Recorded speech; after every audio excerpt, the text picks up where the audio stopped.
사도 바울이요, 자신을 통하여서 성령님이 하게 하신 것 외에는 말하지 않았다, 그렇게 이야기하는 것을 우리가 볼 때에 정말 그럴 수 있을까라고 하는 생각이 들지 않습니까? 저도 어떤 말을 표현할 때 나름대로 겸손히 하나님께 영광을 올려드리는 그런 말씀을 표현하려고 하는데, 말을 하다 보면 나의 의가 들어갈 때가 참 많이 있는 것을 알게 되었습니다. 그런 것들을 정리해 보라고 하나님께서 말씀해 주시고, 또 바꾸어서 앞으로 이야기할 것을 말씀해 주셔서 제가 가장 많이 이야기하는 말의 스토리가 뭔지를 한번 이렇게 적어 보았는데, 한 5가지 정도만 이야기 한번 해볼까 합니다. 저의 적용입니다.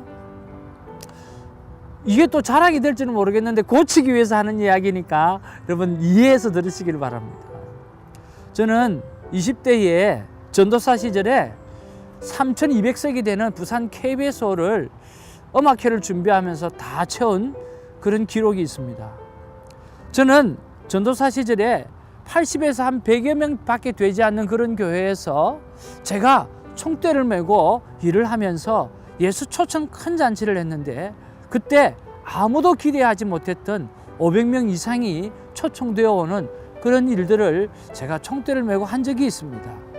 또 저는 이민 1년 만에 정말 미국도 모를 때 교회를 개척해서 10년 만에 조직교회를 세우고 후임을 물려주었어요 라고 이야기할 때가 있고요. 또 저는 최연소 목사회가, 오렌지 카운티 목사회가 아무도 없을 때, 힘들게 되어졌을 때, 그때 최연소 목사회 회장을 하면서 매주 임원 기도회를 했고 매월 세미나를 개최하면서 나름 최선을 다해왔다고 그렇게 이야기할 때가 있고요.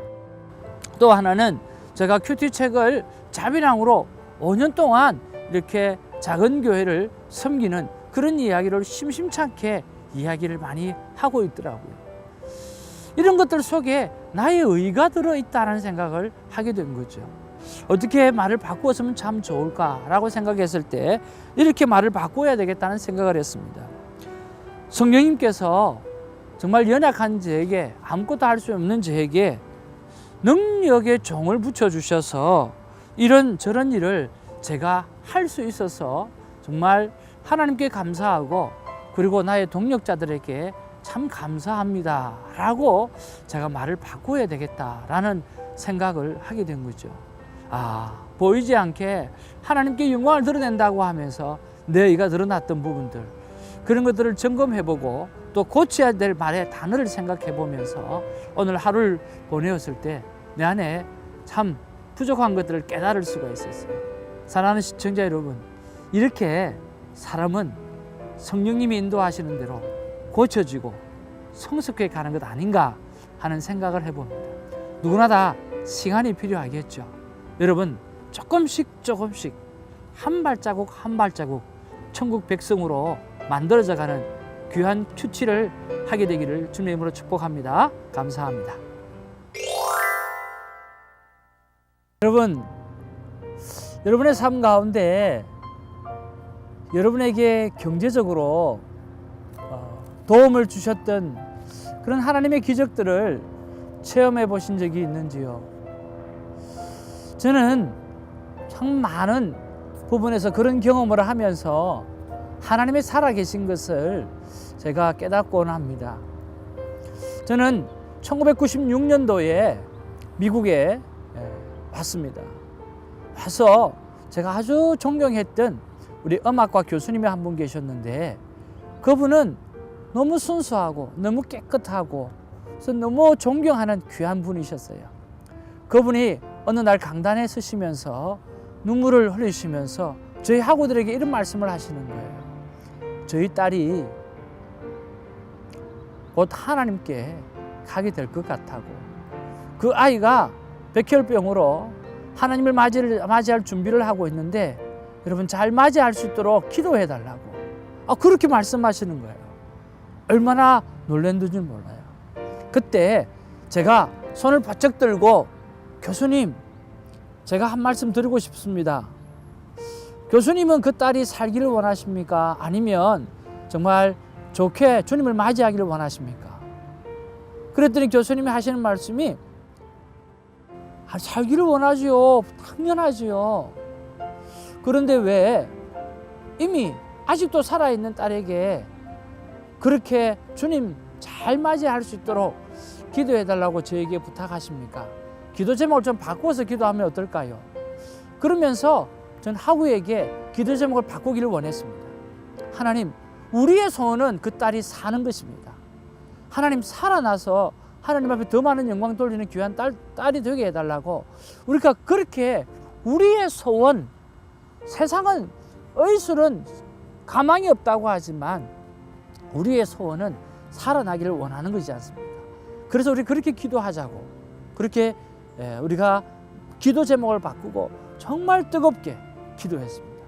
수업이 마친 후에 제가 교수님을 찾아가서, 교수님, 제가 이제 곧 한국에 돌아가게 될 텐데 제가 한국에 돌아가서도 꼭 기도하겠습니다 하고, 그렇게 하고 한국에 돌아가서 제가 2달을 아침을 금식하면서 계속해서 그 딸이 살아나기를 기도했습니다.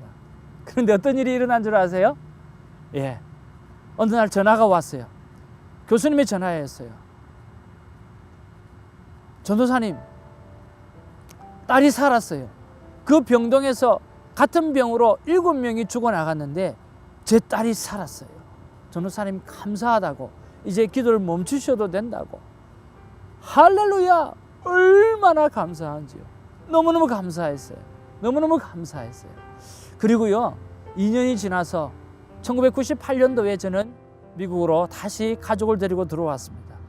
그리고 99년 연말쯤에 아파트에서 교회를 시작을 했죠. 그때 여러분 어떤 일이 생긴 줄 아세요? 그때 살아났던 그 딸이 건강한 모습으로 직장 생활을 하면서 저희가 개척한 교회를 3년 동안 물질로 섬겨 주었어요. 이 놀라운 기적이 그렇게 일어나는 것을 보면서 하나님은 영혼 살렸을 뿐만 아니라 하나님의 몸된 교회도 그 영혼을 통해서 살려가는 그런 기적을 볼 수 있었어요. 오늘 이 본문 내용이 그런 내용입니다. 하나님은 그렇게 역사하시는 거죠. 여러분, 예루살렘 교회는 먼저 된 교회입니다. 이 먼저 된 교회가 나중된 교회에게, 마게도냐나 아가 교회에게 도움을 받으리라고 어떻게 생각했겠어요? 근데 오늘 도움을 받는, 그래서 하나님의 교회가 서로 합심하여 건강하게 세워져가는 그 본문이 오늘 본문의 말씀인데, 여러분 기대가 되지 않겠습니까? 우리 한번 보기를 원합니다. 로마서 15장 22절에서 33절 말씀입니다. 오늘 이 말씀에 보면 이렇게 기록하고 있습니다. 22절에서 24절에 보면 로마의 교회에 대한 바울의 바람을 우리가 이야기하고 있고요. 그리고 25절, 29절에 보면 예루살렘 교회에 대해서 우리가 구제에 대해서 도움의 손길이 열려져 있다라고 하는 것을 설명하고 있고요. 그리고 30절에서 33절에 사도 바울의 사역에 대하여 중보기도 요청을 하는 그런 이야기가 오늘 본문에 실려져 있습니다. 여러분, 제가 서두에 말씀드렸던 것처럼 오늘 26절, 27절에 보면 이런 기록이 있는 거예요. 이는 마게도냐와 아가야 사람들이 예루살렘 성도 중 가난한 자들을 위하여 기쁘게 얼마를 연보하였습니다. 그러면서 27절 한번 보세요. 저희가 기뻐서 하였거니와 또한 저희는 그들에게 빚진 자니. 그래요. 마게도냐 교회, 이 아가 교회는요, 아가야 사람들은 예루살렘 교회에 빚진 자들이었어요. 그러나 상황이 바뀌어져서 오늘 그들이 오늘 예루살렘 교회를 돕는 그런 놀라운 일이 발생하게 된 거죠. 그러면서 저는 하나님 앞에 묵상 질문을 해봅니다. 하나님, 오늘 이 본문 속에서 오늘 내가 어떤 삶을 살아가기를 원하고 무엇 때문에 이 말씀이 나에게 다가왔습니까? 라고 제가 묵상 질문을 올려드릴 텐데, 그때 하나님 저에게 주시는 말씀은 그거예요. 너가 몸된 교회를 하면서 많은 사람들에게 보이지 않는, 그리고 눈에 보이는 오늘 헌금이나 예물을 받았던 것이 얼마나 많이 있느냐. 그분들을 생각을 해보면서 오늘 그분들에게 지난 이야기지만 감사를 다시 한번 하고, 오늘 그런 분들이 있었기 때문에 오늘 우리 교회가 존재하고 오늘 우리의 삶이 오늘 이렇게 카메라에 두고 오늘 이렇게 귀한 큐티 나누며 사역을 할 수 있는 자리가 되어진 것에 대한 감사를 올려드리는 복된 하루가 되었으면 좋겠다 하는 그런 말씀을 주셨습니다. 오늘 그렇게 한번 하면서 네 안에 그리고 깊은 감사가 생겨나고 또 그들에게 그렇게 헌신하고 수고한 것들에 대한 리마인드를 해드리면서 그분들이 하신 일에 대해서 우리가 취하게 되어질 때에 그분들에게 기쁨이 갔으면 좋겠다, 그런 생각을 해봅니다. 여러분, 콰이어 타임은요, 감사를 기억나게 하는 놀라운 힘이 있습니다. 여러분도 한번 경험하는 복된 시간 되기를 주님의 이름으로 축복합니다. 감사합니다.